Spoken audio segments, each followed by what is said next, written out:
Assalamualaikum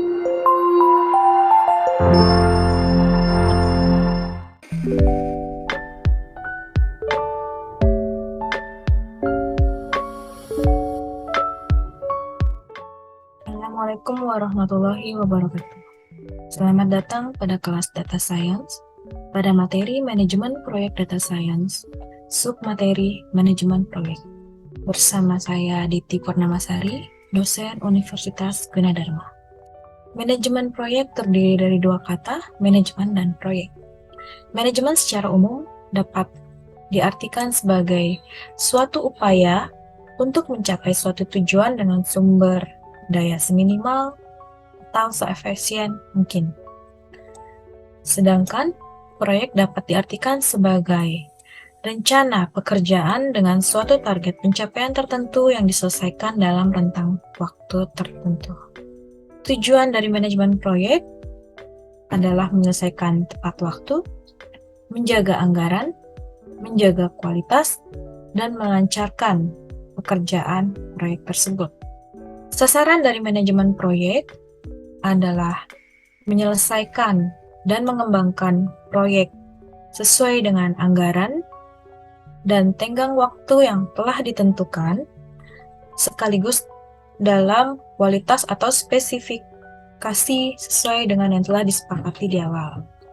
Kemudian sasaran dari manajemen proyek yaitu meningkatkan nama baik pelaksana proyek berdasarkan kualitas hasil proyek, dan juga menciptakan suasana kerja kondusif untuk mendukung kelancaran aktivitas proyek. Hal ini meliputi ketersediaan, keadaan, sarana prasarana, dan keselamatan kerja. Sasaran lainnya dari manajemen proyek adalah menjaga keharmonisan antar pihak dalam proyek, sehingga seluruh pihak terlibat akan memberikan yang terbaik untuk proyek yang sedang dijalankan.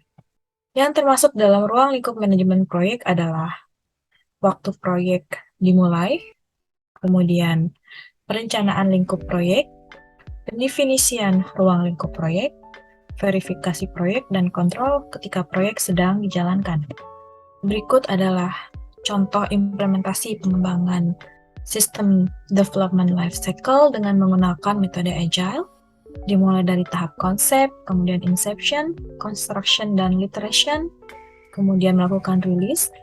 Pada tahap release, dilakukan tes dan deploy release into production, tetapi langkah release ini bisa kembali lagi ke langkah construction atau literasi jika ternyata hasil tes belum sesuai dengan tujuan. Jika sudah sesuai, tahap release akan dilanjutkan pada tahap production dan ke tahap retirement. Tentunya, ketika suatu sistem dikembangkan, dia tidak akan hidup sepanjang masa, sehingga memang juga harus difikirkan kapan sistem tersebut akan retirement atau berhenti untuk digunakan. Berikut adalah contoh dari alur dari suatu pekerjaan pengembangan sistem. Berikut juga adalah alur yang memberikan contoh terkait timeline dan juga job desk tim yang terlibat pada pekerjaan pengembangan. Desainer dan pengembang user experience mulai mengerjakan iterasi pertama proyek dengan tujuan yaitu memiliki produk yang berfungsi untuk diluncurkan di akhir. Produk akan menjalani berbagai putaran revisi, sehingga iterasi pertama mungkin hanya menyatakan fungsionalitas minimal. Tim dapat memiliki tahap tambahan untuk memperluas produk secara keseluruhan.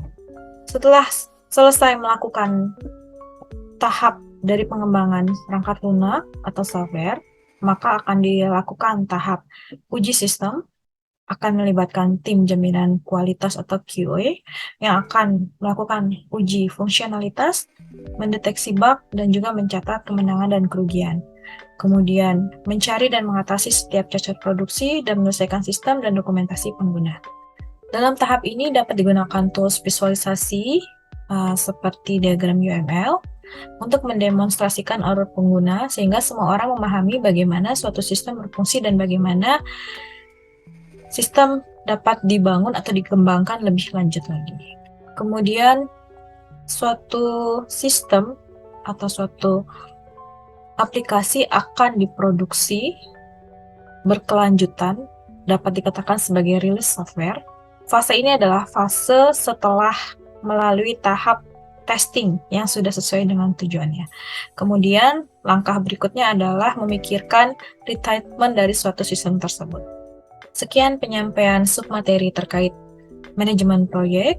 Selamat mengikuti kelas Data Science. Terima kasih. Wassalamualaikum warahmatullahi wabarakatuh.